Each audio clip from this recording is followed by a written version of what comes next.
All right, cool. So I know you all can hear me, obviously, and the ones in the chat, ones who join online, I hope you all can hear me as well, right? Uh, just to double check, just give another thumbs up if you guys can hear me, who joined online. Okay, great, superb. Thanks a lot. So we have a very nice audience today joining with me. So we have around 10 to 15 people here joining me physically, and also around 15, 20 people joining online. So the hot topic of the moment, ChatGPT, right? So before starting or doing anything, how many of you have used ChatGPT? Raise your hands in the audience.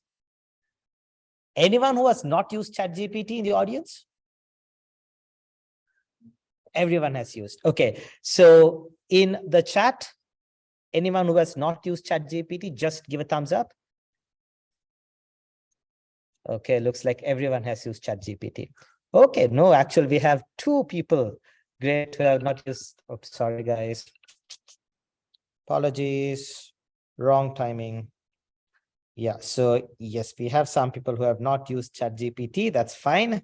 Great. And also from the audience, again, I just want to understand, is there anyone from a non-technical background here? Anyone from a non-technical background? Guys, please come over. Sit here. So I can see one from a non-technical background. Great. Over there. Anyone else from a non-technical background? You can come and sit over here. Right. The same question goes to our online audience. Anyone from a non-technical background? Give a thumbs up. No thumbs ups. Cool. So I presume most of the audience is from a technical background, right? But there are some who are not from technical background as well. Super. So before further ado, and before going ahead and starting this discussion, first of all, I'd like to let you all know that I want this discussion to be as interactive as possible. Okay, what's happening here? Okay. I want the discussion to be as interactive as possible. Firstly, I actually thought it would be ideal if we could have everyone here physically, but with COVID-19, not like the days I learned, Zoom and everything came in, and now hybrid learning is the way to go. So I will try to accommodate both our online audience as well as the offline audience, and see how we could proceed forward with this, right? And again, as I said, I want this to be as interactive as possible. There are some problems with this screen. Ankita, can you help me here? Sorry, guys, give us a minute. I know you all can see my screen, but the screen over here in the hall is flickering. It's going out and on. Second. We'll try the other. Is there another seat? I think there should be another one.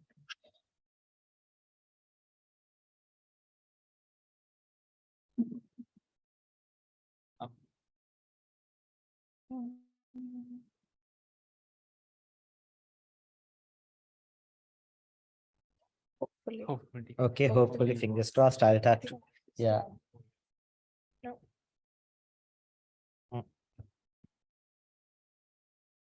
Okay. Great. I'll try to be as gentle as possible with my laptop. Okay, sorry for that, guys. Yes, even in this technical era and age, we have all these issues. Cool. So starting off, who am I? Just a very brief introduction into what I'm doing and how. Okay, who I am and why I'm here. So mind all, I'm also from the same university. I did my master's here at NTU in financial engineering like 3-4 years back, and I'm so happy to be here with you all to present at NTU again. Okay, I'm trying my best to keep this presentation going right with the screen. Anyways, yeah. So my specialization is in quantitative finance. If you guys have never heard of it, that's fine. It's a very niche field when it comes to quantitative finance. It's all about coming up with these mathematical models in the financial world. And I have a special interest in AI, artificial intelligence. The reason being, I think AI is the future. I don't know if you guys would agree with me or not, but hopefully, since most of you are from a technical background, I believe you all also would at least align with me. And AI is super interesting these days. It's super, super interesting, right? So many things are coming up, and these days it's like the infancy age of AI, right? Artificial intelligence. Everyone is talking about AI here, AI there, AI. From an industry perspective, AI is the best marketing tool out there these days, right? All the companies, whether they use AI or not, they try to market AI, right? They say we are using AI, we are using cutting edge technology because it's like the thing. So with that, I think I got this opportunity through OSS, and I'd like to present you some thoughts on ChatGPT and actually have an interactive session with you to see what ChatGPT is. Most of you would have used it, but just to give you all an in-depth analysis of it. And also, I would like to present something beyond technicalities on ChatGPT, right? Because I'm not here to teach you neural networks. I'm not here to teach you how ChatGPT was built and so on, because that's the job of your lecturers, not my job. But I want to give you a perspective from the industry. Okay, that's my main goal over here. And that aspect, I sincerely believe will help all of you when you all go out in the industry, right? You might be a first year student, fourth year student, whoever it is. We all are living in a very interesting age, right? So currently I'm actually heading the quantitative team at 360F Singapore. So 360F Singapore, I'm pretty sure most of you would not have heard it, but it's one of the fastest growing companies in Singapore, not only in Singapore, in Asia as well. We are into the field of insurtech, right? Nothing related to ChatGPT at the moment, but we're also looking into how we could use these AI advancements, right? Enough about me. Going ahead. Why all the hoo-ha about ChatGPT, right? Why is everyone talking about ChatGPT? What's the reason? Anyone from the audience, right? Most of you have used ChatGPT at least once. Why is everyone talking about ChatGPT? Tell me, what do you think? Please go ahead. Mm-hmm. Right, basic tasks like what? Okay. So it's like it cuts down my time so much. I don't have to teach so many people. Like any basic task which I say like a 15-year-old will do. I said that we could do that.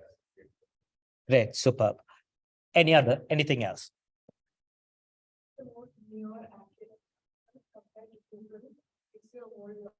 Options to search them find an answer, but ChatGPT is just like, okay, based on the training models of whatever that works, the answer. And then I think us be like being given one answer rather than an option. Superb. Great. So all in all, for those who've joined us online,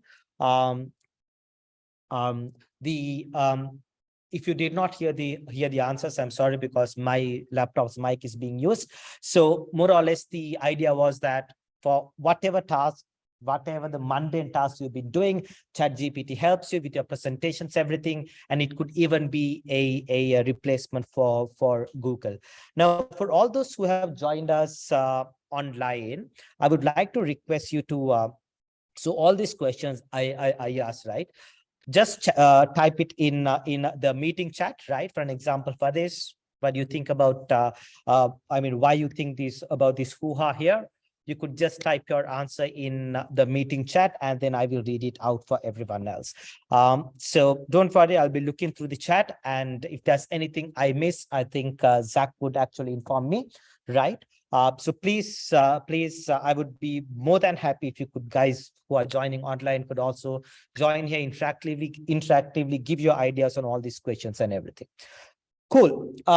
So yes, correct. Now, all your answers, right, were definitely from a undergraduate perspective, right? Because that is the application you have seen so far, right? We can use this instead of Google. We could use this to make my presentation. We could use ChatGPT to maybe even code, right?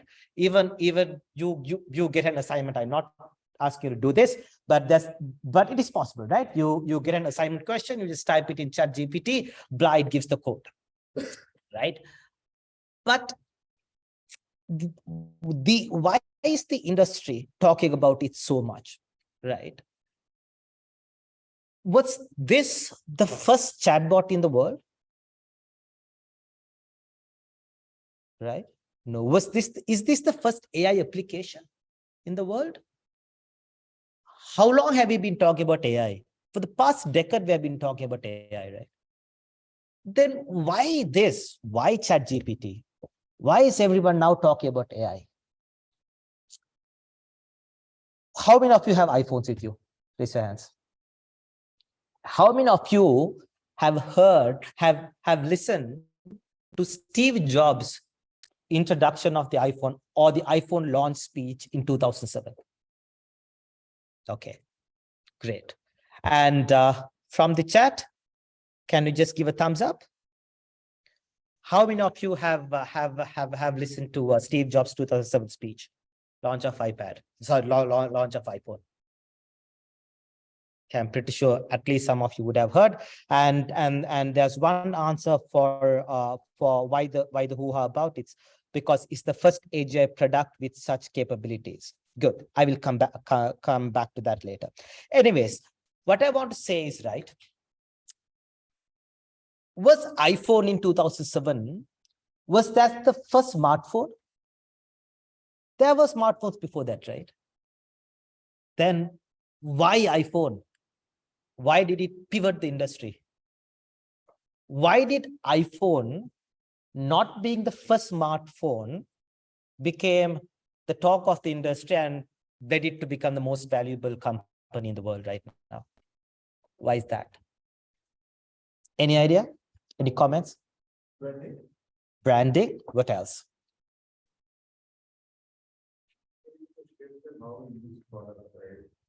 Before that, we want to build that experience and that's a new way to use the product. Right. Good point. Very good. So, of course, branding came in, but why they were able to brand it was because of its usability, right? AI, we have been hearing for decades, right? But with ChatGPT, you can ask your grandmother to use AI. ChatGPT is the first application which has appealed to the masses. Till then, AI was just a word, right? You know, when you use Amazon, Shopee, or whatever it is, right? They use AI and machine learning to come up with recommendations, but you never really feel it, right? So ChatGPT is the first time that masses have actually started to feel what AI is about, right? Your grandmother, your grandfather will be amazed in the responses that would come up with, right? How perfect the English is, how it could write the perfect email for you. So that is why this becomes the pivot. iPhone becomes a pivot.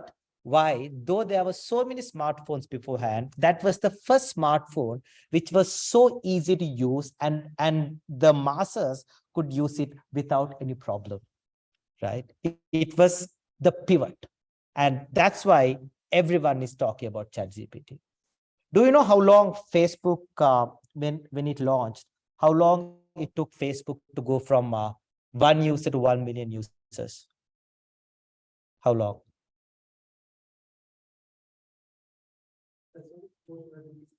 You don't remember it. That's fine. Right. So it took around 8 months, 8 to 10 months, right? ChatGPT, how long did it take? 5 days. So within 5 days, ChatGPT reached 1 million users. Now I'm trying to bring an aspect to ChatGPT, right? Which I presume you would have not thought before. Okay. This is why ChatGPT is so interesting and so appealing to the masses. Okay. So, oops, yeah. So ChatGPT has catapulted the technology from just words to actual use cases, which millions of people can use, understand, and feel. Okay.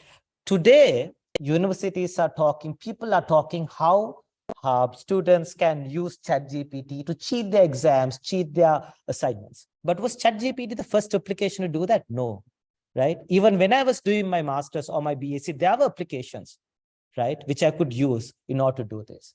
But this is the first one which has appealed to the masses. And this is, I believe, is the iPhone moment for AI. That's why I'm saying that we are living in an amazing time. Okay. Because with this, you all will have the ability to closely monitor how AI will gradually encapsulate the world. Okay. I believe in the future, AI and humans will coexist, right? This is just my personal belief. I don't think that AI will take over the world, right? For me, I think it's just impossible. But the idea is this is how the world will actually embrace AI. Okay, is this part clear to you guys? I just wanted to give a global perspective on ChatGPT. Any questions? Nope. Okay, right. Let me move ahead then. Cool. So then what can it do? All right. So we came up, I mean, you all know much more than me, right? Because I'm pretty sure that you all have used ChatGPT way better than me in order to come up with the assignments and maybe, I don't know, maybe with presentations, reports, codes, and everything. But have you tried different cases for the same prompt, right? Have you tried prompting ChatGPT to think in a way that you want it to think? For an example, right? If you want to write a report, you tell ChatGPT, okay, write this report on this subject, okay, write it in 3 perspectives, right? Make it a bit comical, okay, and make sure that this is understood by an audience of 18-year-olds. This is where the ChatGPT does the magic, right? If you simply write a report or something, right, it will just do it what it wants. But the beauty in ChatGPT lies when you provide it the constraints, right? That's when it will provide you a customized solution. Okay, and this is why ChatGPT has appealed to the masses. Okay, now let me just go into the next slide. Oops. Yeah, so we know all this, right? You could debug your code, you could write food recipes, right? And you could write a script for the GOT Game of Thrones episode. I know the finals were shit, so you all can, you know, build your own episode for it, come up with business plans and whatever you could think of, right? And have you ever thought how ChatGPT does this? Any ideas? I don't want a technical answer. I want a non-technical answer. How does ChatGPT does it? Is it magic?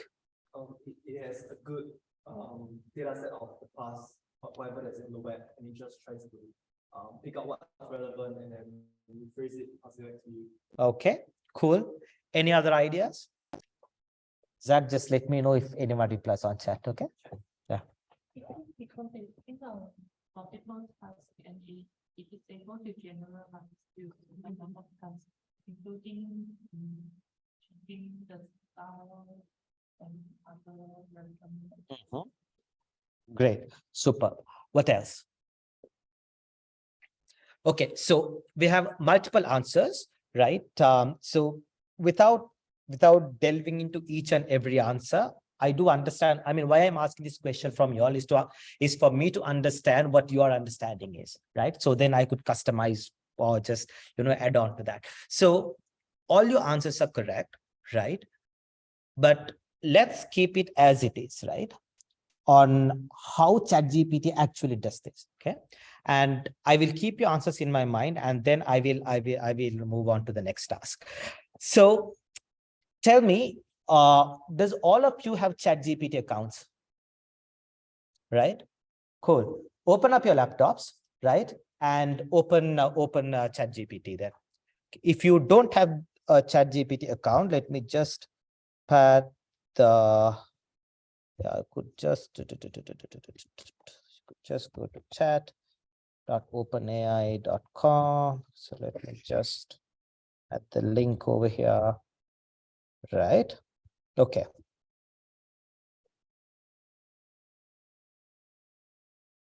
Right. Have everyone opened their laptops? Is ChatGPT ready to go? Hopefully, yeah, hopefully it does not, yeah, it works. Because sometimes the load is too much and it does not work. Okay, right. Now, tell me, I want all of you, right? This is an open-ended activity, right?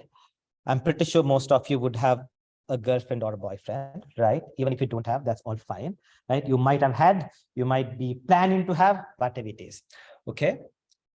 Now, I want you to write a poem to your girlfriend or boyfriend using ChatGPT, and it should only be 4 sentences, right?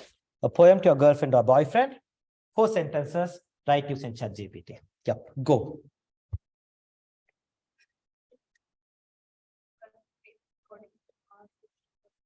I'm not saying anything. Go ahead. It's all up to you.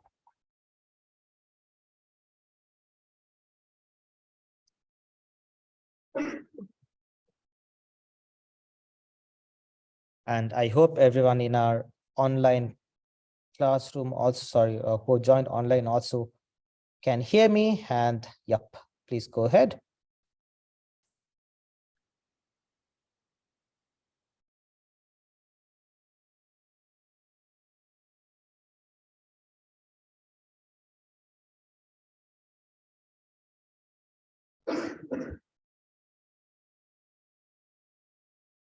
Just 4 sentences.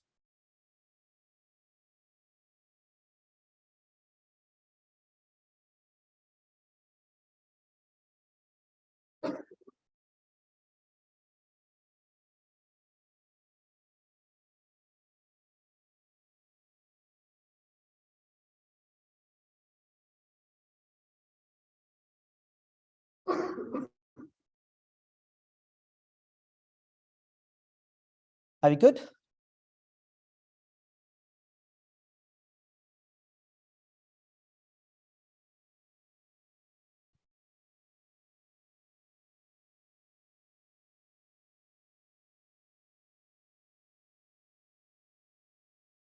Yeah, I can see some smiles in the audience. Great. Cool. So the ones who have completed it, right? Let's start with our online audience. So the ones who have joined us online, right? Can one or two of you just copy and paste the response you got from Open Chat in the meeting chat? Sorry, Open GPT in the right. Great. In your eyes, a light so bright. Oops. My love for you takes flight. In your arms, a warmth so true. Forever my heart belongs to you. Amazing. One more. Come on. One more from our online group.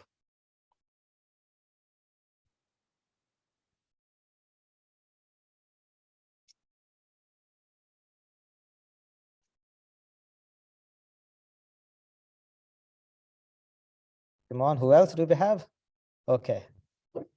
In your eyes, I see my future with you by my side. Nothing can defeat us. Our love is a burning fire, forever burning bright. You are my everything, my love, my guiding light. Great. One more, the last one. Okay, we have one more. I don't know why this should.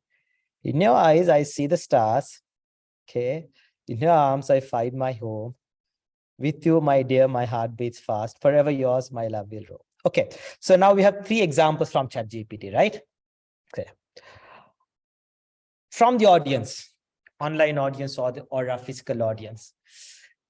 What can you any observation from these responses? So 3 people responses from 3 different people. Let me see if I could. Yeah, right. So responses from 3 different prompts. Any comments on this? All start with in your eyes. Great. What else? So by the way, from your responses, I mean, from the response you all got, how many got an answer which starts with in your eyes? So others did not get within your eyes. Okay, good. What else?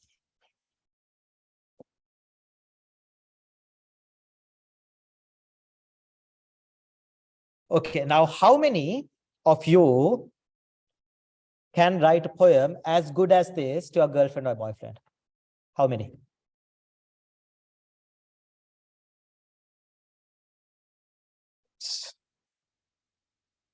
No one, right? You can? Great, super. What's your name? Yeah, sorry? Oh, what's your name?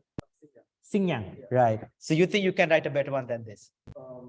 Yeah, but give me like 2 days. Give it. There you go. That's a catch. Right, great. So, right. So you see, sorry guys, there's a problem with the screen sharing, but yeah. Okay, I will try my best. Great. So now, right. Okay. Now, before moving ahead from the audience over here, can you let me know the prompt you all wrote? Just two, 3 guys here, right? I mean, 2, 3 of you. What is the prompt you gave? Anyone? Yep. A 4-sentence poem by quant. They like the ocean flowers and nightlight. Make it less cringe. Great. What was the response? Drunk on love, like the round went down, by now, by half a year. Like the ocean wave, when love is Amazing. Amazing. Amazing. Great. What else? Anyone else? What did you all type? The couple in the corner. What was the prompt? I just wrote a simple, write a 4-sentence love poem, and it's actually similar to the In your eyes. share. Instead of in your eyes, it's with eyes like stars above. You light up my world with your love. In your arms, I find my home. Wherever yours, you are. So that is like a general form answer. Great. Who got a similar answer again? Yeah. Yeah. Okay. Sorry, Fahmi.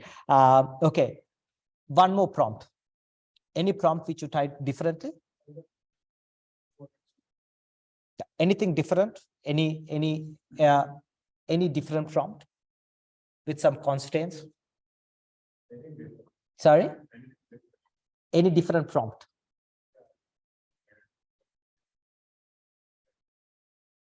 Yeah. So sorry, right hand.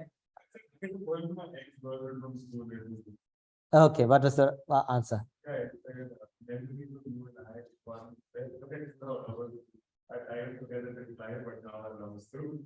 Great, super, amazing.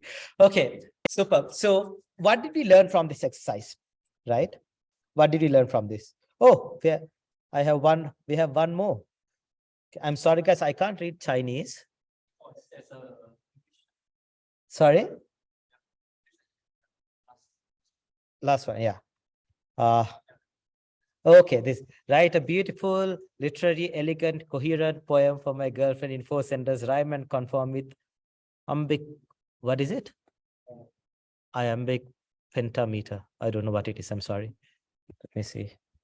What is iambic pentameter? Let's see what it has. Okay, is a meter in poetry. Oops, sorry. So everyone who has joined me online, I'm actually typing in ChatGPT what is iambic pentameter is. I got 10 syllables and describe by pattern of unstressed, stress, whereas typically unstressed stress. Oh, wow. My mind is blown. Ayaka, it's really nice, right? I really like your prompt. Yeah. Very grace and poise. I see. Amazing. Great. Superb. So you see, right? What we learned from this activity is that for ChatGPT, if you all want to really use it in your day-to-day life, it's completely dependent on the prompt. Okay. See, my friends over there, right, said that they got more or less exactly the same response as some of our friends who joined online got. Right. The reason is the prompt was very general. So this is the first thing I want to let you all know is if you need to use ChatGPT, right, for your assignment, okay, don't use it for assignments. I'm not allowed to say it, right? But if you want to get help from ChatGPT, the prompt is the key. Okay. Now in ChatGPT, right, the catch in ChatGPT is if you do not have any sense about the content you want, you will get completely rudimentary, nonsensical answers. Right? This is a very simple example, but it could be whatever your final year project is, whatever it is. The prompt you give is extremely important. Okay, and we also learned that ChatGPT can do a better job than most of us, and also very quickly. Right? It would take 2 days for you, for me to take ever. But yeah, and I wish I had ChatGPT before I met my girlfriend, but unfortunately, yeah, no. And then the most important thing is the language is used perfectly, right? I mean, I have experienced in my bachelor's, even in my master's, most of the students find the language to be difficult, right? Even if we know the English language very well, it's really difficult to put it all together and make it sense. Okay, make it sensible. And then the best part is that you hardly have any way to verify if this was human made or computer generated, right?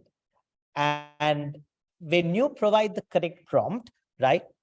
I will just take this example, the prompt Ayaka provided, right? Look at this prompt. This is amazing, right? I really love this prompt. Okay, you give this prompt, you get a response. I'm pretty sure hardly anyone else would get something exactly similar. Okay. So what I want to show you again is that the prompt is that the response is completely dependent on the prompt. Okay.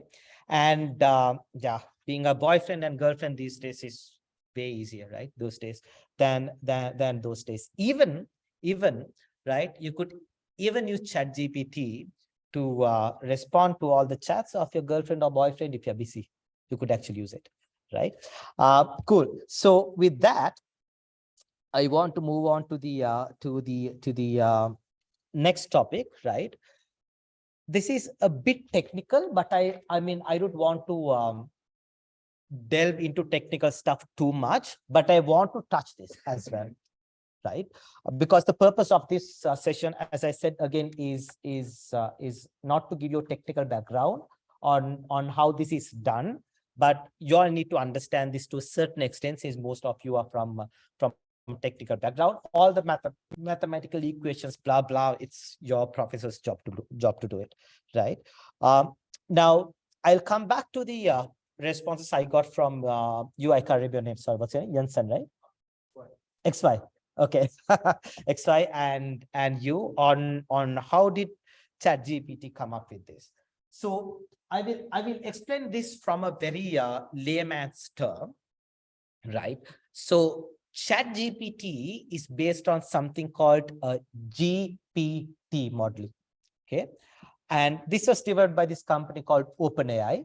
And since our session is organized by what's the meaning of Open Source Students Club Society, right? Open Source Society. So OpenAI, why they called it OpenAI was because initially, right, OpenAI wanted to build AI models which are accessible by everyone, right? The code, the algorithms, everything to be accessible by everyone, and to ensure that AI is built in a sustainable way. Okay.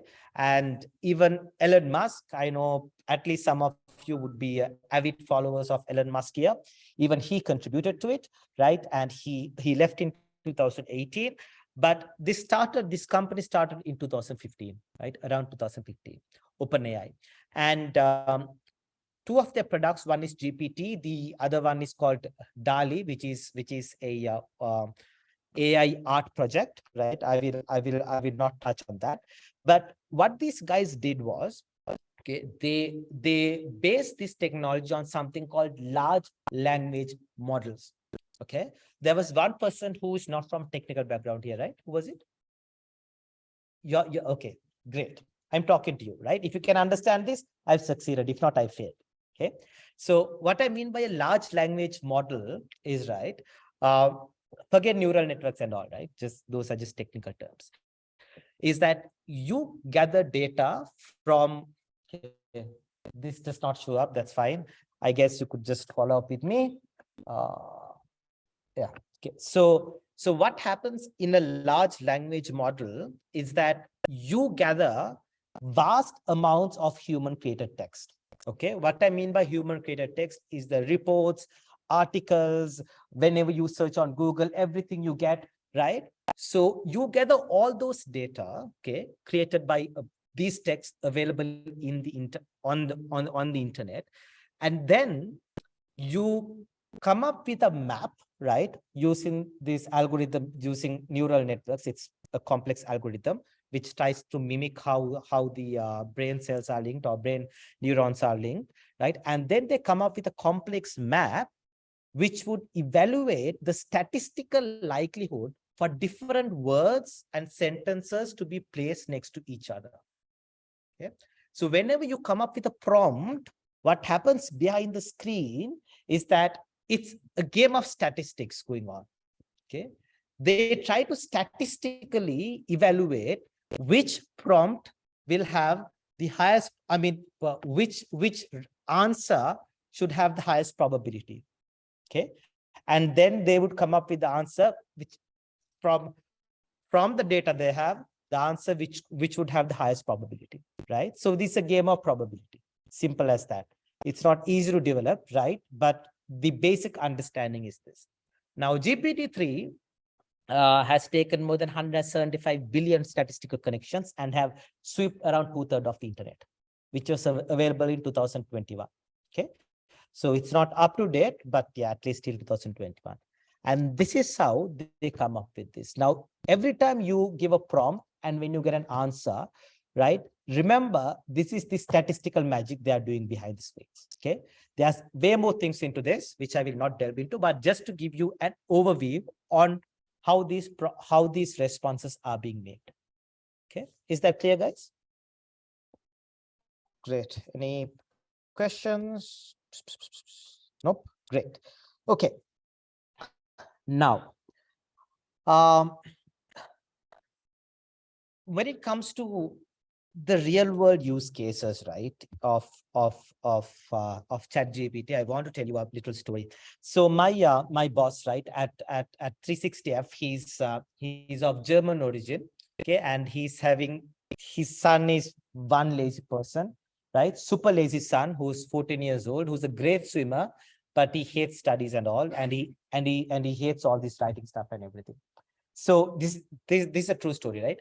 So last month, it was his grandmother's, or my boss's, my CEO's mother's birthday, right? And out of nowhere, he came up with a poem for her and wrote a poem and then gave it to her, his grandmother, right? Everyone who joined the grandmother's party was so amazed, so amused, and everyone started congratulating him.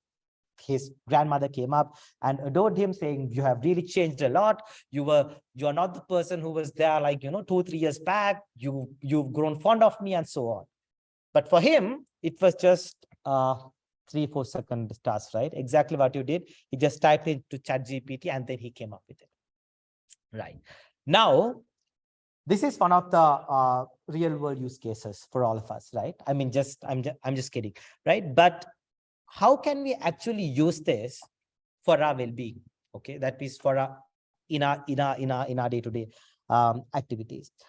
So I know you would have used this in several areas and in several use cases, as you just said, right? But I would like to bring your attention into some very specific use cases, which I think would really help you open your eyes in this world of ChatGPT.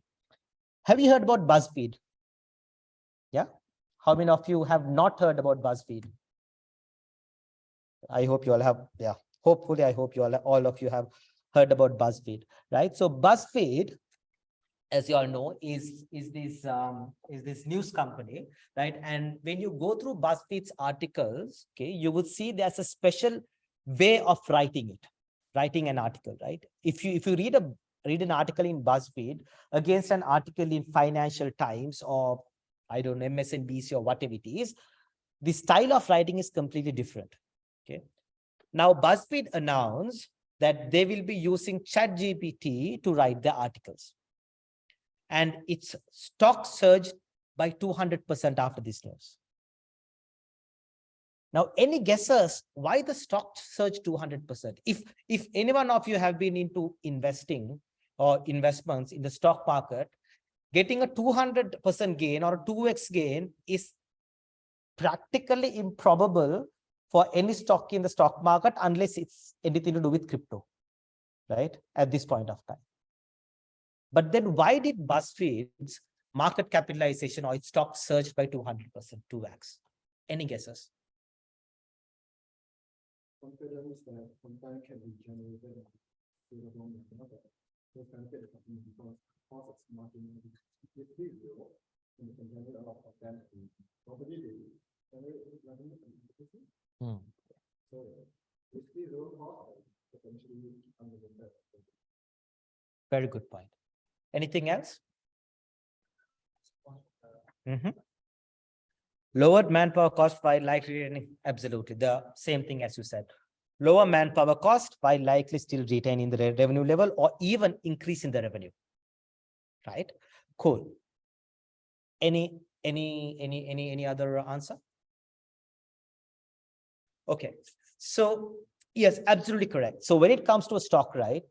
Why would investors pour in money or why its value will go up or down is because how the investors pursue the value of that stock or the value of that company, right? So as you said, if they can lower their costs and grow their revenue, then obviously the value of the company increases. That's why people stocking.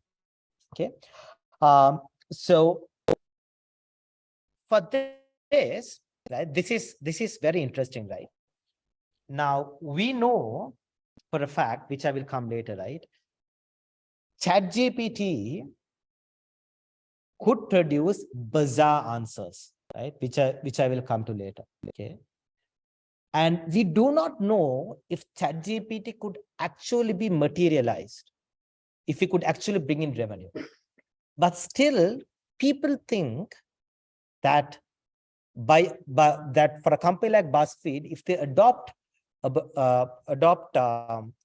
ChatGPT, the value will increase 2 times, right? That means either the revenue should double or the cost should halve, or it's a combination of both.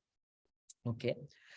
So the way I see is that the whole world was waiting for this magic to happen, and ChatGPT was just the door opener. Okay. Imagine if BuzzFeed really want to use ChatGPT to autonomously generate content, right? It would take at least another 5 to 10 years. Okay, I will show the reason why later. Okay, because ChatGPT currently or GPT currently is far from being perfect.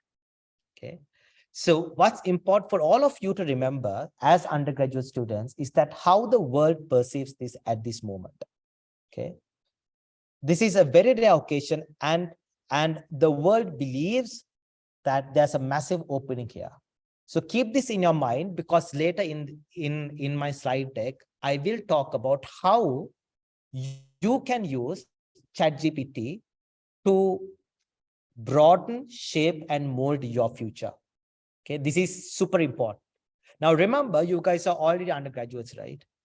But a kid who is 14 years old or 10 years old, right? Or say even 5 years old, learns about ChatGPT and generative AI from his very young age. Okay. Now, this is something, let me give a very simple example, right? I started using a touchscreen phone or a phone with a touch screen, right? For you all, it's very normal. When I was around 24, 25 years old, right? When I was 23, 24 years old. But my nephew, who's just 4 years old, thinks that every screen by default is touch. Okay. Whenever he sees a TV, he goes and tries to touch it, right? Because he thinks that's the default way the world is built. Okay. And the young kids who will come after your generation will think that generative AI like this is the default way to do things. Okay. Therefore, why I'm telling this to you guys is that there are so many things into this such that you have to be prepared to embrace this future. And more importantly, to identify and gather to identify the opportunities so it could actually transform your careers and your future. Okay, that's why I'm here today, just to give you guys a door opener, right? Cool. Now, with that going on to I will just give you a couple of other points. Have you guys heard about GitHub Copilot? Right? You all know about GitHub Copilot. Okay, then I will not go into that in depth, but I could just show you guys a simple example over here. In that case, let me stop sharing the screen and let me start sharing my normal desktop over here. Right. So this is a simple example on, how can I take this out? Right. So I go here, let's say I type in GitHub Copilot. Yep. Just for those who are not aware of this.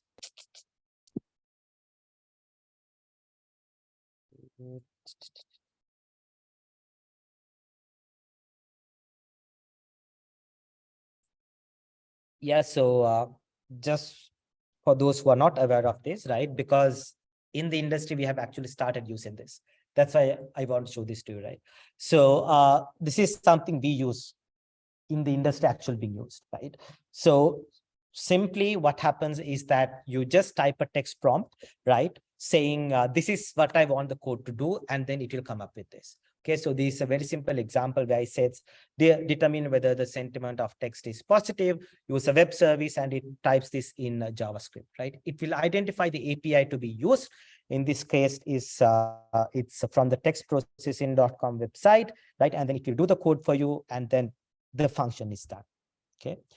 Now, GitHub Copilot, not only GitHub Copilot, even when it comes to the presentations, right? This is also something I just want to show you. Let me just click escape on this. Right. Another use case is, right. So this is these are starting screen of my presentation. How do you think I came up with this design? Any ideas? This template, how do you think I came up with it? Sorry? Absolutely, PowerPoint design. How does PowerPoint design work? Have you guys heard about PowerPoint designer? Okay, for those who have not heard about PowerPoint designer, right? You just go here to design, and then there's, was it on design or was it under home? I can't remember it. Yeah, it's here. Hold on, let me just move this around. Yeah, there's this thing called PowerPoint designer. So PowerPoint designer, right? By Microsoft, they use AI for this. So what happens is I just typed ChatGPT and it came up with this template with these chat boxes and everything, right?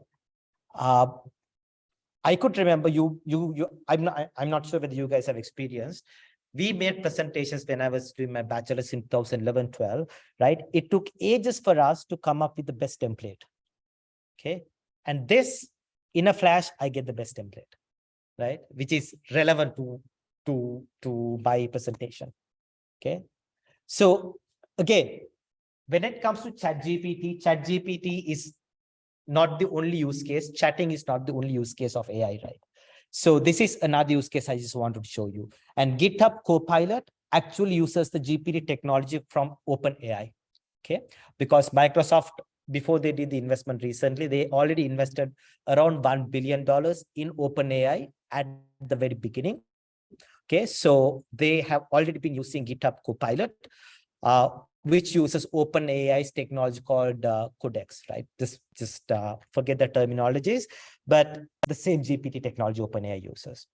And here we have this as well, right? So what I'm saying is AI today has advanced to such a level that day-to-day users like you and me can just make use of it, knowingly or unknowingly, right? Great. So with that in mind, I will just share my screen again. Hold on. Let's see. Yep, I will share this. Okay. Okay, I think. Sorry, guys. Just give me a minute. Okay. I just want this to mirror. Okay.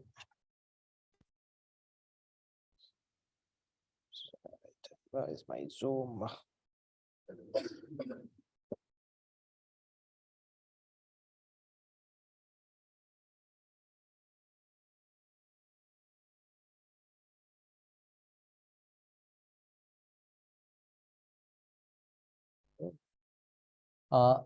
On Zoom, can you see this screen or this one or the post? Resume share. Yeah. Oh, okay.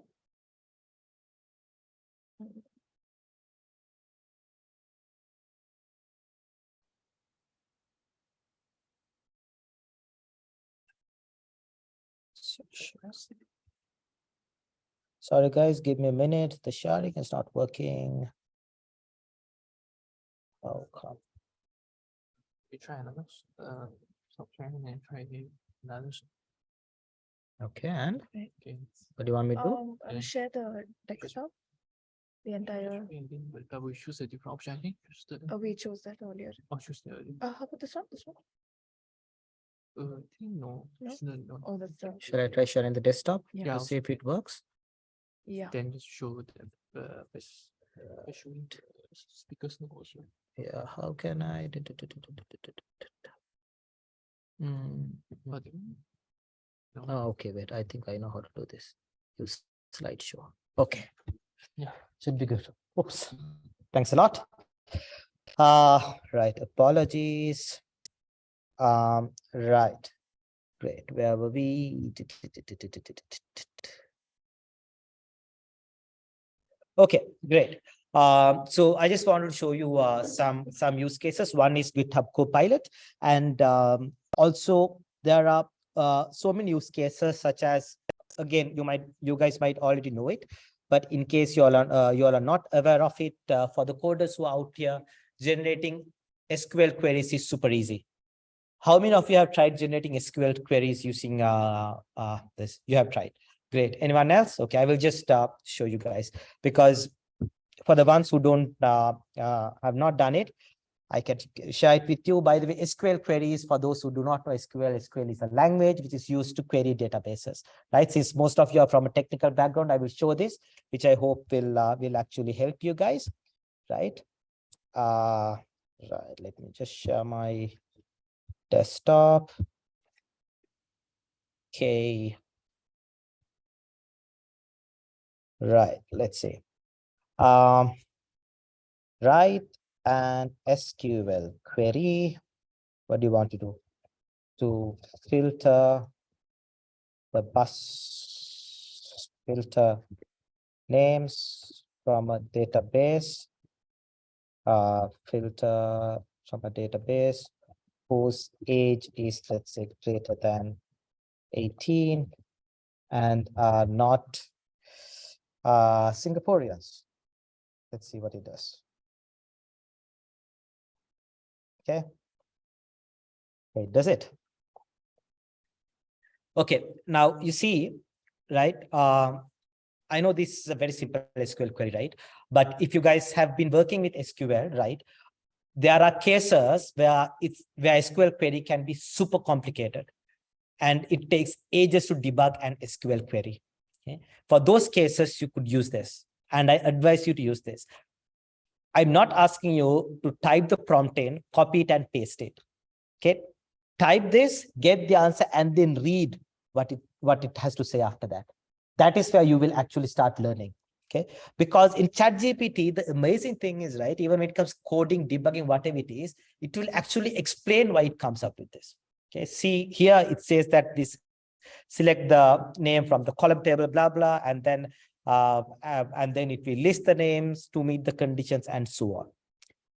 This is why whenever I go and do these sessions on ChatGPT, I always tell students, colleagues, everyone, don't use ChatGPT to cheat your exam or to cheat your assignment. Use ChatGPT to learn. What I've seen throughout my working experience, and I mean, I've done so many interviews of undergraduates. There are two types of undergraduates. And the first ones are the ones who have learned the subject or whatever it is for the sake of learning. And the others are the ones who have learned the subject because they really wanted to learn it. And if you're doing an undergraduate degree, let's say you are doing undergraduate degree in computer science has so many fields. And I'm not asking you all to love every field in computer science, which you learn. Okay, but if you really like the subject, say computer science, there could be one or two fields. It could be data science, it could be AI, it could be hardware, whatever it is.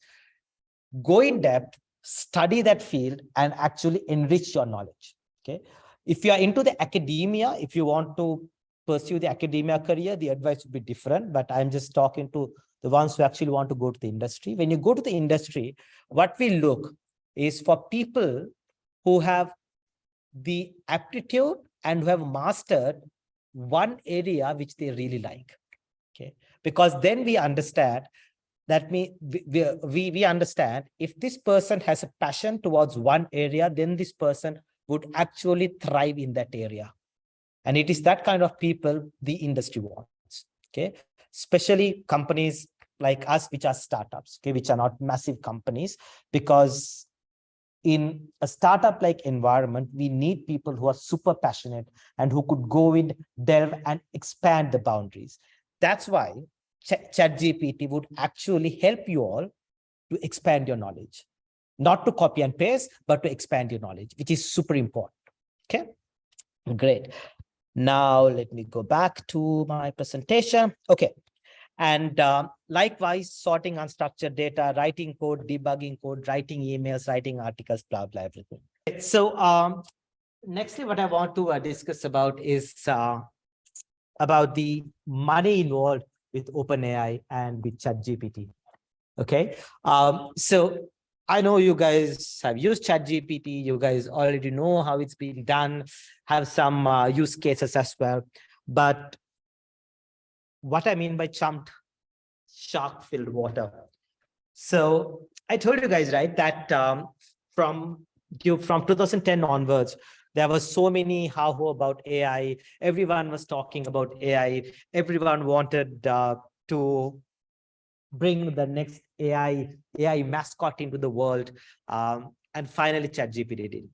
And when ChatGPT actually launched, they put their hands into a pool of venture capitalists who were waiting eagerly to pour in money to a project like this. If you look into Apple's history, okay, I will take Apple as an example. What's the difference between, let's say, iPhone 11 and iPhone 14? barely a difference, right? iPhone 6, iPhone 14, yes, of course, there's a difference. iPhone 10, iPhone 14, barely a difference. What do you think iPhone 15 will bring to the table? Marginally something different, right? So everyone for the last 10 years have been trying to see and to identify what is the next big thing in the industry. Okay, how can we cash in from this? Because see, the market behaves in such a way where there are big fish, there are small fish, and there are people like us. Okay, big fish are these massive asset managers who can throw in billions of dollars, and massive companies who won't care if they lose, say, a couple of $100 million. Okay, and then there are small fish who could throw in $1 million, $2 million, and people like us who can throw in nothing. Okay? And these big sharks, okay, were waiting to put in their money to the next big thing. And that's why everyone has been putting in money into AI through the past decade. And ChatGPT, OpenAI, actually opened their borders.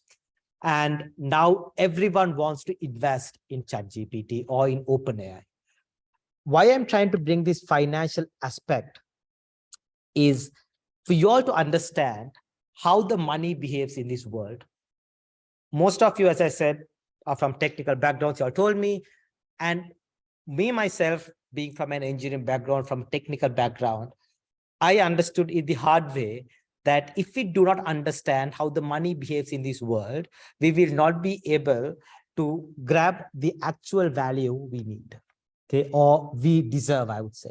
Okay. That's why all of us, it's very important to understand how the finances, economics, and the money in this world behave, so that you all can get a real value for your potential. Now, Microsoft, most of you would know, infused $10 billion into OpenAI recently. Okay, it is a multi-year deal, and they initially invested $1 billion in 2015-16, but now they've invested $10 billion. And the deal is something like this. Okay, Microsoft will get 75% of OpenAI AI profits till it covers its total investment. So the total investment is around 10 or $13 billion, the total investment. So until they cover this total investment, they will get 75% of OpenAI's profit. Tell me, what is the problem with this? What is the problem with this? Yes. Clearly, I'm sure that they would otherwise recover that investment just from putting money in. So that's why it's such a heavy.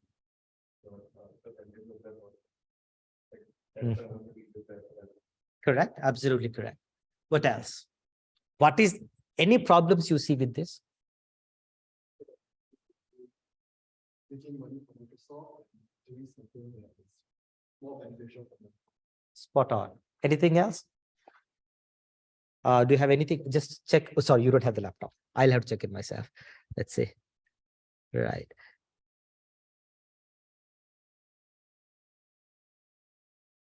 Cool. Yeah. Oops. I'll move the chat to over here. Great. So yeah. Anything else? Anyone even from our online group? Any other issue you see in this? Imagine ChatGPT really takes off. Okay. Imagine it really takes off. If it really takes off, it will replace Google. It will replace everything you can imagine. Then imagine Microsoft owning 75% of it. On top of that, as you rightly said, why OpenAI is called OpenAI is because it wanted to democratize this. Right? Now, a for-profit company whose primary motive is making money comes into the play and more or less owns the company. Right. So I want you all to see the big picture over here. Don't be just ChatGPT users, daily ChatGPT users. You want to, you need to see the big picture. Okay. A single company more or less owning more than 2/3 of ChatGPT is a real threat to the world. But on the other hand, Without this money, ChatGPT cannot take off. Because when you run through the numbers, OpenAI currently is a highly unprofitable company. Okay, last year, its revenue was $30 million and the expenses were around $415 million. And remember, AI scientists are not very cheap. Their lead AI scientist took home more than $1 million for the last 3-4 years. Okay. So imagine one person taking more than $1 million of annual income. Okay. So it's a very expensive endeavor. So now what we need to understand is that this is a big thing. We all agree. And big companies are putting in billions of dollars, not millions, billions of dollars. And on the other hand, we also need to make it open. We also need to make it beneficial for the community. But on the other hand, we need money for this. And who has these billions of dollars? You don't have it, I don't have it.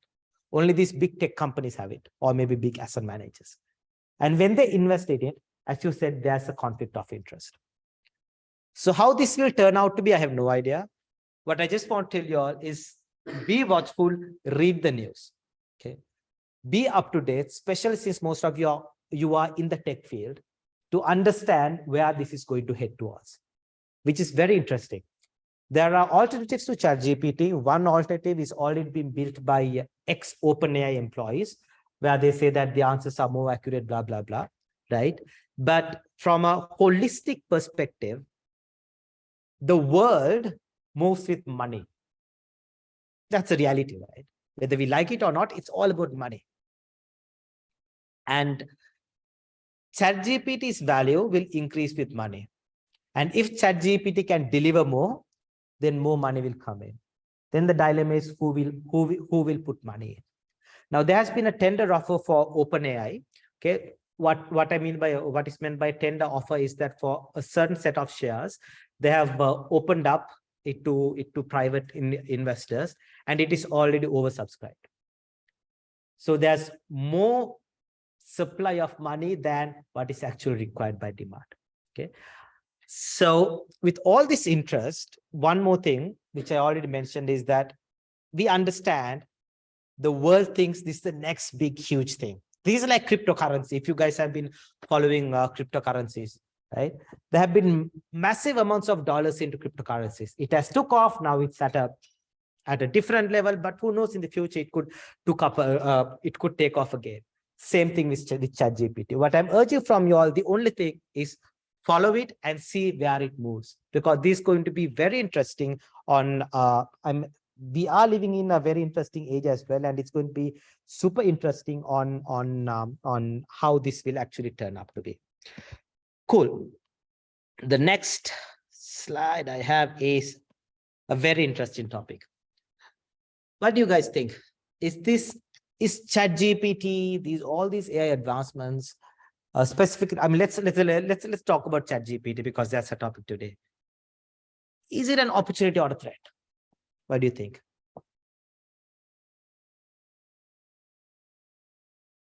Anyone from the audience or from our online team? Yes, please.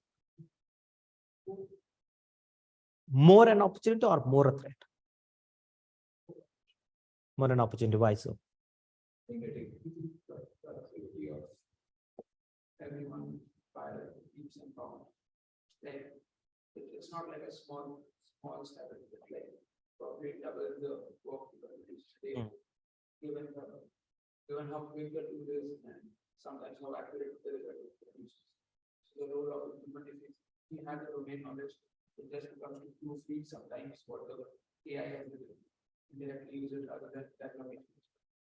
Good, very good point. In terms, you use the word domain knowledge, which is very important. Okay, so when it comes to AI models or things like ChatGPT, without the domain knowledge, you can't use it. Period. Okay, so that's why it's very important for us to understand. First, we should have the domain knowledge. Then, secondly, how we could use the domain knowledge for our own advantage. Anyone else? What do you think?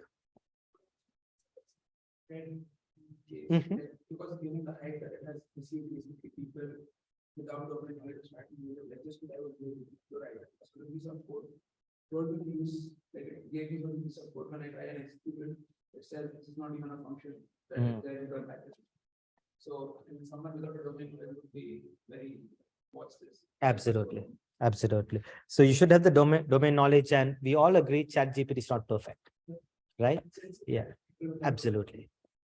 Correct. Yes. I would be like, domain knowledge as, I mean, I'm a person who doesn't have a lot of because of that, it seems like a threat, because it definitely has more knowledge than me in certain fields. Mhm. And also, because you mentioned the iPhone and you compared it to that, well, I mean, 10 years later, I still have to work and making money, and this will probably get better. So that rate seems like a threat. Very good point. So, see, a very interesting point over there, because you feel, being a first year graduate, first year undergraduate, you feel ChatGPT might be a threat to you, right? That's a very important point, because after this, right, after this slide, I'll be talking on how you could ensure that ChatGPT actually enhances your career, right? That's a very good point, which I actually want to discuss. Cool. Anything else? Opportunities? Yes, please. Yeah. Okay, but I think it's not good to consider it because it is the natural development of technology, and it is definitely will happen. Super. Very nice point. Have you guys heard about the dot-com bubble? So in early 2000s, when internet was a thing, okay, there were so many companies building internet products, and companies like Netscape, if you guys have heard, came up with the first type of web browsers, and then eventually they ceased to exist. But during that time, people thought internet is going to be a threat to the world. Okay. And now I ask you, is internet a threat? There are some issues, yes, but overall it's not, right? There are more advantages than disadvantages. And the point you brought up is very good. This is the natural evolution of technology, right? And this is the perspective I want you all to think on. I'm repeating this again. I don't want to, in this discussion, I don't want to focus on super technicalities, but to look at the broader picture. This is the natural evolution of technology. Will ChatGPT be there in 10 years' time? I have no idea. But I'm pretty sure that AI would have advanced to a level in 10 years' time that everyone could easily use it for their day-to-day activities. Okay. It might not be ChatGPT, it might be another company, it might be Google, it might be a startup from Singapore. I have no idea. Okay. But I'm pretty sure that's where the world is heading towards. Right. In terms of threats, any other threat you guys could think of? I think the threat would be that it's a lot easier to do scam call right now. If you want to have someone write scam script, you just do it. Yeah. Then why do you think it could be a threat? Scammers. Scammers. All right, scammers. Okay, I didn't get the word scammers. Okay, yes, good point. So today, do you know how scam emails and scam email filters work? Have you guys received scam emails? Right. In Singapore, usually you always get scam calls, right? From calling from a Minister of Education or whatever this is. But how the scam filters or spam filters work is, if you have, in all your email browsers, right, you would have this folder called spam or trash or whatever it is. Okay, so how it works is that there are some words and sentences you could use to filter spam emails, and if that filter, if those words or sentences are there in a spam email, then the email client would automatically flag it as a spam and then put it in the spam folder. Now, with tools like ChatGPT, the problem is you could create a spam email on the fly, and you could create 100 different types of spam emails using all the different types of words. Okay. So with this, spammers from tomorrow on, if they use ChatGPT, there's no need for them to write an email by themselves. Right? They could generate 1,000 types of spam emails and then send around. So the same spammer would send a spam email to you and you, but the emails would be different. Now the spam filters fail. Okay, so that is one use case where this could be a threat. But of course, there are ways now people are coming up with in order to determine these as well. But all in all, this is opening up a big industry. So what I want to show you guys in terms of the opportunities and threats is that when it comes to ChatGPT, there are some very interesting threats or issues, right? Very interesting issues, which we have never seen before. Number one is hallucinations. Anyone tell me the worst cafeteria you have in Singapore? Come up with any name. The cafeteria, the coffee shop you don't like at all in Singapore. Anything? Okay, what's sorry? Sorry, what? Sorry, what is it? What's the name of it?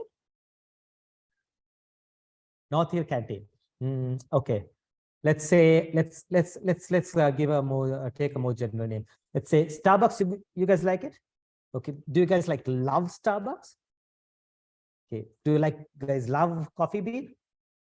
Okay. What is the coffee shop you like the most in Singapore?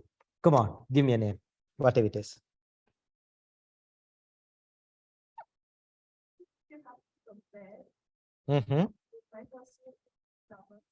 Starbucks is better. Okay. Right. Where's ChatGPT? I'm sorry. I thought it was on the browser. Okay. So you say Starbucks is comparatively better. Okay. Okay. Let's say. Right. Very bad review about Starbucks.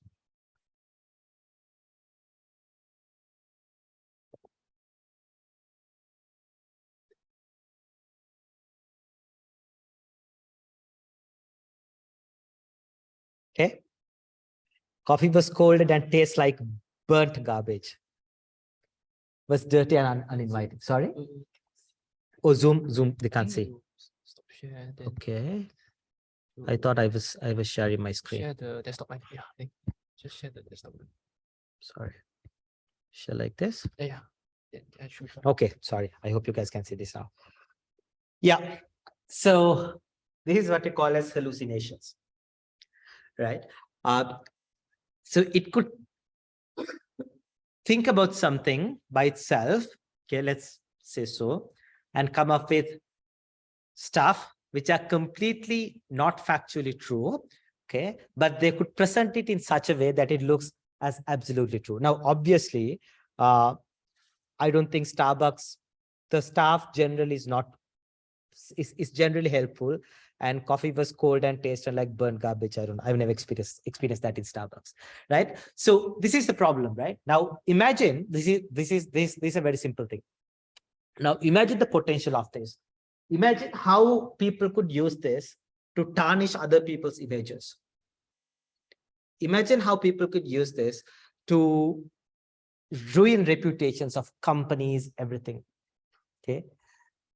They could have already done this even before this, but this just takes a couple of seconds. Okay. And this hallucination, right? Thinking about this stuff by itself actually poses a big threat to this world. But on the other hand, it could also be seen as an opportunity. Okay.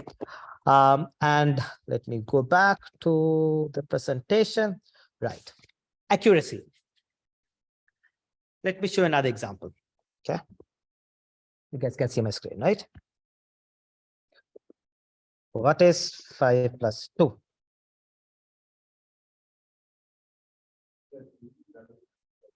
Sorry? Yeah, let me show you. I don't know why it's taking so much time, but let's wait.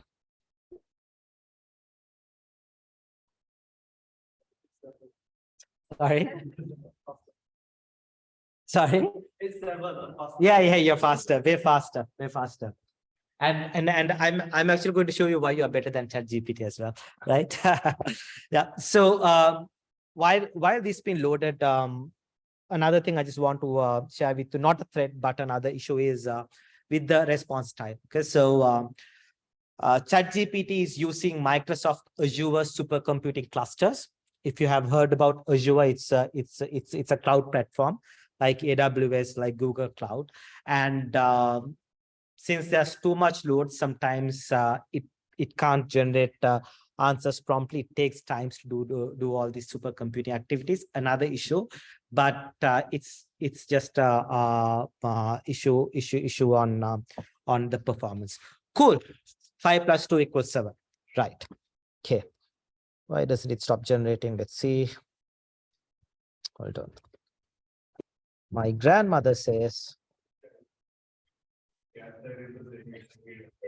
yeah, hold on. I just want to show you this for those who have not seen this. I don't know why it's so slow though. Okay. My grandmother says it is 6. Okay. Look at the answer. So now it says, sorry, it's not 7, it's 6. Okay. It says my grandmother is correct.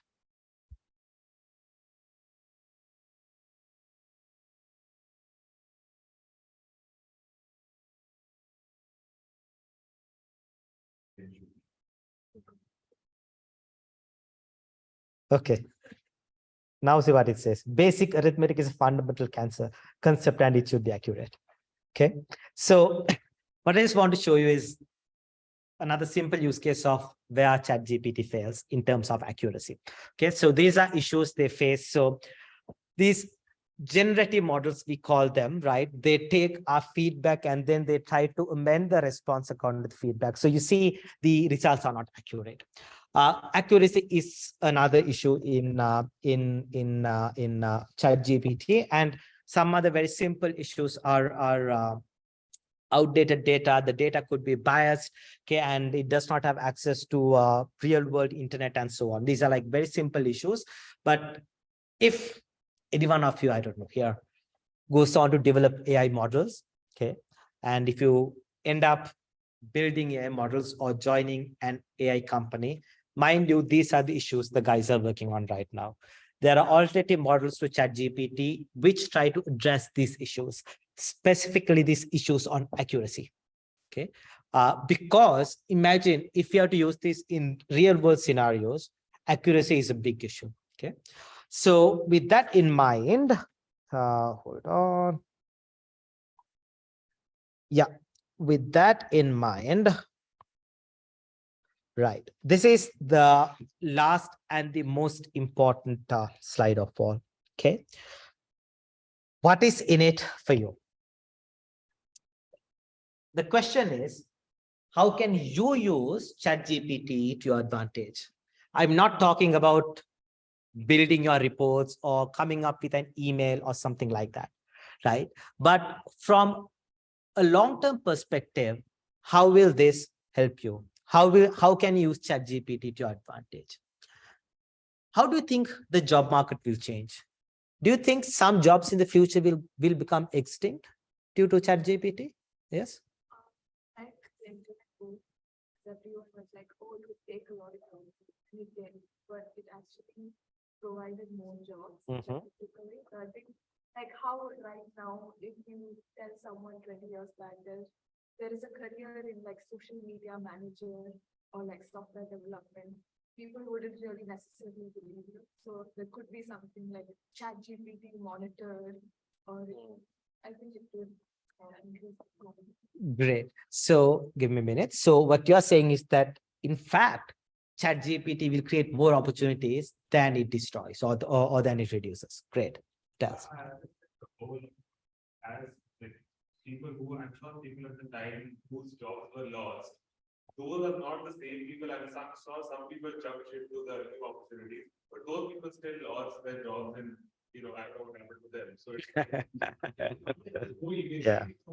truck driver who did not, they can become an AI specialist, right? So I mean, those people, it is the fear that I have that fear of being that person. So that's Amazing. Very good point. Anything else?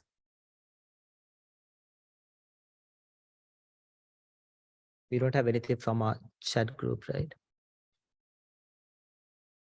Nope. Cool. Right. So, anything else?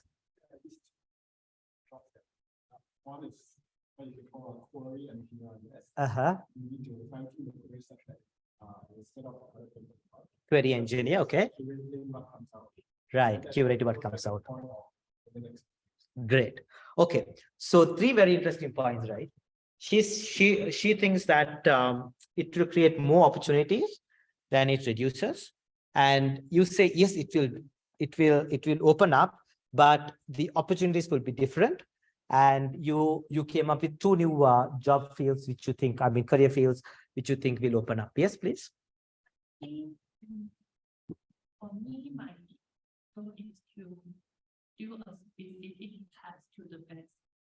So, if AI take over my job, like, I would be very happy because AI can do the specific task better. And I would think like I would be the one that operate the AI to complete my goal. Great. Superb. Amazing. So with this, I mean, thanks a lot for your responses, right? I'm really happy about you guys because y'all come up with responses immediately. Some crowds are not like that, so I'm very happy. And the next point I wanted to bring out actually came up from y'all, I mean, within y'all. Now, if we think more opportunities are going to open up, and we think that the opportunities would not be the same as what we have today. So that means some opportunities will be closed, some will open up, and those opportunities will help us do our mundane tasks and as jobs, as you mentioned.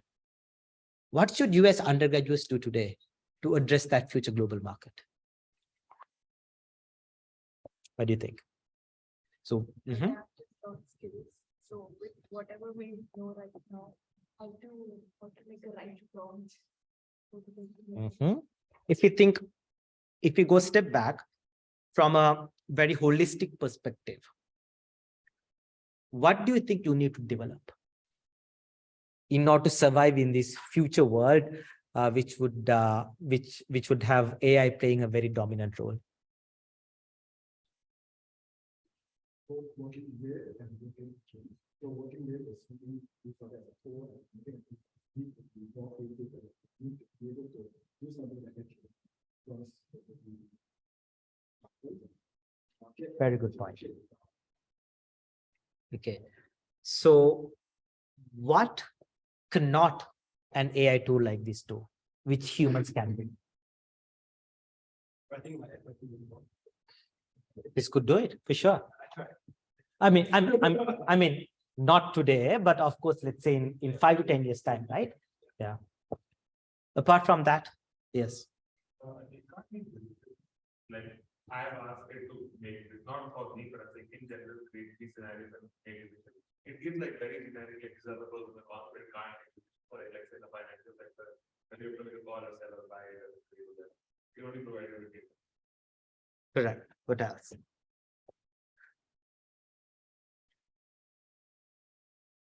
What do you think you need to develop today so that you can survive in the future, which is dominated by AI? Cool. So thanks for your answers. It's very simple, right? As you said, AI cannot make decisions, at least at the point of time. Let me give you guys a very simple story, right? Again, a true story. So in a company, okay, our development team is based in Vietnam, right? The pure coders, front and back end coders who code stuff. And we have been looking into reducing the number of coders because some of the tasks they do can now be done automatically without their use, right? And say if I have a company, right? If I'm going to lay off staff, coders, which coders will I keep and which coders will I fire? See, what happens in a usual companies, right? Say you have a new project, you write down the specifications and it goes to the code and it's implemented. If a coder is there to convert the specifications into code, it can be replaced by AI. Okay, maybe not today, right? Maybe not ChatGPT, but in 5-10 years, of course. So if your skill is just writing code, then you might be replaced in the future. No matter which language you are capable of, right? Because ChatGPT already can handle 10 languages. Okay. So if you guys have done languages like C, okay, which is kind of a tougher language than languages like Python, even those languages can be handled by this. All right. But the coders, okay, in a particular company who could actually come up with solutions by thinking by themselves, right, which are not there in the specifications, or who could come up with optimized solutions will remain. That's what AI cannot do. So all in all, people who could actually think will survive, right? People who will do mundane tasks or tasks which could be done by an AI or something like that will be replaced. So what I'm saying is, all in all, what you need to develop is your cognitive skills. Is your cognitive abilities. Is the ability to think on your own. Okay? Is to come up with creative things. Okay. That's why nowadays when companies are hiring, they actually go in and look. Say for an example, your final year project, right? I would ask you what your final year project is, and then you will go and tell me what it is. And then I will ask you, the next question is, say you did this in this part. Then the next question is, why did you do it like that? What was the thought process behind that? And then again, I will go on questioning why, and why. Okay, I will not ask you how you did it. I will always ask you why you did it. It doesn't matter if you use Python, C++, C, Java, whatever it is, but it's your thought process which matters. And my advice to all of you is to improve your cognitive thinking ability. Okay. And how to improve it? You can't do it through YouTube video. Okay. When you do your studies, okay, say there's a particular area you are interested in. Okay. Go beyond what's been taught in your syllabus. You can't do it for everything which is being taught, right? Which is impossible. And go on questioning why, and why. And that will improve your cognitive abilities, your thinking abilities, and your thinking capabilities. That is what I believe will be the most sought after skill in the future. Any mundane task could be replaced. Trust me, it will be replaced. Okay. Even startups like us, right? Why I'm saying it like that is that in the finance industry, usually startups are the companies which try new stuff. Okay, because they want an edge, and the big companies are kind of lagging because they already have money, they have a big revenue and so on. So I know what startups are doing these days. Okay, and that is to encapsulate these technologies and to hire the brains who could actually think and do things beyond AI. And that's why I'm just harping upon this fact, saying I'm not asking you to learn AI, right? I'm not asking you to go today and learn how ChatGPT is built. But what I'm saying is ChatGPT in the future, as you said, I believe is a massive opportunity rather than a threat. There will be threats, of course, as I said, but it's going to be more of an opportunity than a threat. And the whole purpose of this presentation today is for me to give you guys a glimpse on how you should prepare in order to ensure that ChatGPT or any other AI technology in the future will not replace you. Okay, so if you could ensure that you build all these skills, I'm pretty sure that you guys will be the most wanted people in the future. I told you the chief scientist at OpenAI is paid more than $1 million per year, right? In cash, $1 million. What can I do with $1 million? So many things. Okay, and will NTU ban ChatGPT? I have no idea. I don't think it will do because it's a world-class university, they know way more than this. You guys might know that in New York, the Minister of Education has banned ChatGPT, which is not the way to go, right? Because banning ChatGPT will do nothing. Okay. From schools, they have banned. Of course, you have your own laptops, you can use it by yourself. Okay. So final thoughts is the world is amazing. It's an amazing place to live right now. This is an amazing opportunity for all of you. So please go ahead and grasp it, grab it. People who change the world are the ones who did not follow the herd, but tried and experimented things which no one even thought of. And AI tools like ChatGPT opens up more avenues to all of you. Okay. So with that, I would like to conclude this session. Finally, any questions you all having? Yes, please. So you have a quantitative finance job. So how AI affect your job? Right. So very good question. Fortunately, I still have my job. So quantitative finance, I will just give you guys a very brief background on what quantitative finance is. So in quantitative finance, right, what we try to do is we try to build models to the financial market we try to build mathematical models in the financial market. Could be for stocks, could be for derivatives, if you guys have heard of, could be for bonds, blah, blah, all these types, right? And then these mathematical models are used to derive different conclusions. It could be on how to come up with the portfolio.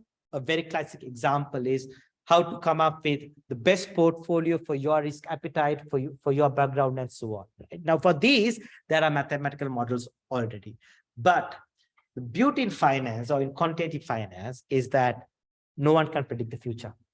Okay. And quantitative finance deals about the future. Even AI cannot predict the future. So right now, the people, in the quantitative finance world, the major things we do have not been yet been replaced by AI, and the core I don't think will be replaced, because in the quantitative finance field, the most important thing is, the highest demand is for people who could actually think then and there on their feet, depending on the macroeconomic conditions, right? Let me say, for an example, what happened recently, right?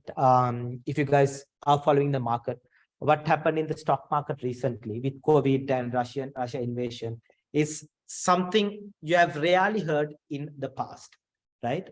Not only COVID, but right after COVID came this invention. And usually when the stock market goes down, bond market goes up.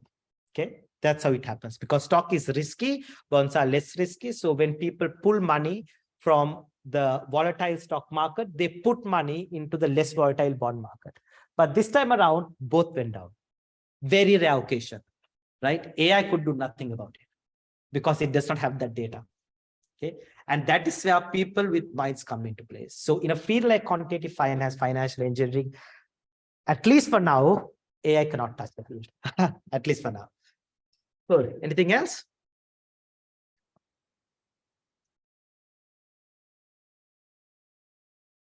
Right. Cool. Does anyone know who is the speaker? Oh, okay. I think you can share my details with them, right? Yeah. By the way, yeah, I'm so you could did I tell you guys my name? No, right? Shit, I forgot it. Sorry. So my name is Siri, and you guys could call me Siri. Easy to remember, iPhone Siri. Yeah, I was born before the iPhone. So if I actually bought the domain siri.com, I would have been a millionaire by now. Yeah, I might be resting on a yacht, I don't know, in Australian beaches. But unfortunately, I didn't do that. So yeah, of course, I think you guys can share my details, but I will just type my name here so you could find me on LinkedIn, right? So just type this name and then you will find me on LinkedIn, because I think my name is a very rare name. Yeah. Cool. Anything else, guys, before we close it off? Cool. So I hope this session actually helped you all to gain an understanding. Again, yes. Oh, there's a question. Oh, I see. Nice. So you want to make money, huh? Off the market? Right. So on following the market, Okay. Um, when it comes to money, when it comes to investments, tell me, what is the best investment you can make? What do you mean by investing in yourself? What else? Any other idea? What is the best investment? Apparently, you are correct. It is the education. Super. So the best investment you can make is in yourself. Okay, is on your education, is learning stuff. And when you are an undergraduate, that is the, I mean, even after you leave, right? Even Warren Buffett, you know, who's called the most successful investor, he's still learning. That's what he's saying, right? He's about to die, I guess, 90 plus, but still he's learning, right? I mean, yeah, it's just he might live more than 100. I don't know. He might live more than me. I don't know, right? But still, that is the best investment. So, tips on following the market. Okay. What I do is, if you want to avidly follow the market, number one you should do is to learn the market. How will you learn the market? Is by studying and reading about the market. Okay. The first thing you could do is subscribe to a good market news source like Financial Times. You have to pay, right? In this world, quality stuff is not there for free. Trust me. Okay. You might learn it the hard way, but quality stuff is not there for free. Okay. So Financial Times is one news source I have paid for, and you could read daily news over there, and there you will actually get a macroeconomic view on how things happen. Guys, the world is way more complicated than anything, way more complicated, right? The world is handled by some people in a way which you can't even imagine. Okay. So for you to learn about markets, subscribe to a newsletter or something. And I think Financial Times, if I remember correctly, you get free access if you're from NBS. I can't remember. Okay. But so that's my first tip. Number two is, when it comes to learning, okay, if you're like really into trading and all, put in some money, go and trade. Okay. Don't put all your wealth, don't take all your parents' money and put it in, right? But take some money, go and do it yourself. Okay. Especially if you guys are really, really interested, try the US market, because that is the best market you could trade on. Try whatever strategies you think, and it's all good if you lose money, because eventually you will make it. Okay. So in terms of all this, number one, as you said, education. Learn, subscribe to newsletter, and learn about the macroeconomic environment. There are so many things to learn. I could cover it in, I don't know, I could do a 20, 50-hour lecture on that. Okay. Number one. And number two, go and trade. Okay. If you're like really into markets and making money. Cool. Anything else? I hope I answered your questions. Yep. So, quant background, what made you so interested in ChatGPT and coming here for? Oh, because in quant, right? AI is a big thing in the quant field, right? So in quantitative finance now, I'm in charge of building all these mathematical models in our company. So we are actually using AI, not ChatGPT, but we are actually using AI in order to come up with these models, right? So that's why AI is kind of not a major part of my job, but I have been researching. And also out of that, I have personal interest into this, and I'm also investing in this stuff. So it's a long-term thing, but this is super interesting, right? Because this is like the next thing in the world. When cryptocurrency came in, I researched so much into it. I'm still doing it because I believe the idea of crypto technology will actually change the world. I'm not saying Bitcoin will go to 100,000 or Ethereum will go to 10,000. No, but the idea of cryptocurrencies, or idea of doing these transactions instantly with instant settlement is amazing. And the idea of AI doing these kind of things for us is again amazing. So it's again out of personal interest and also some relevancy to work as well. Yeah. Cool. Are we good, guys? Okay, thanks a lot for everyone who joined online, and for everyone who joined here with me as well physically. So I dropped my name in the chat. You guys can join.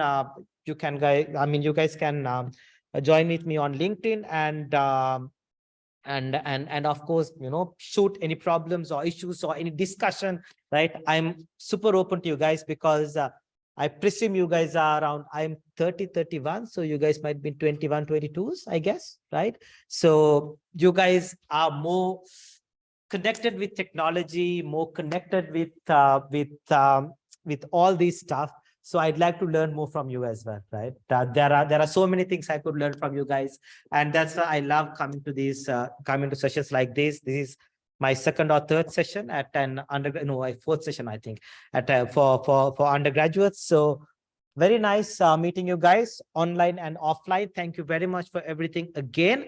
So I think that's about it. So thanks a lot, guys. I think we could call it off.